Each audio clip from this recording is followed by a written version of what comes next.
مميز، لكن هنا التبديل خروج عبد الرحمن الزهراني، تبديل مبكر في المنتصف، مدبر للكرات الأهلاوية الآن في هذا اللقاء، ومصلحة باستوس مرة أخرى للجهة اليمنى، لمسة ولا من جانب نايف كريري.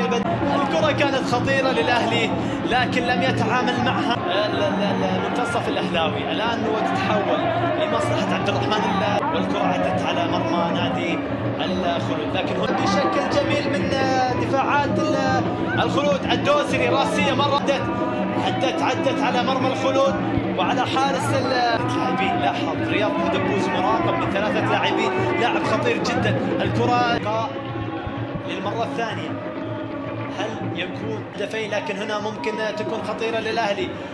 تمريرة وتصويبة من ظهور أول بالنسبة لأحمد ياسين على مستوى التسجيل الإيجابي ما بين الأهلي والخلود. هنا في الرأس من يحقق نقاط هذا اللقاء؟ نعم الجمهور الأهلاوي المتعطش الحار. أو لمحة، لا تقول لي ما راح يصنع بكل مكان يصنع. لعبد الباسط هندي، لنايف كريري، للجهة اليسرى من نايف، لكن هنا التصويبة أربيعي صدها.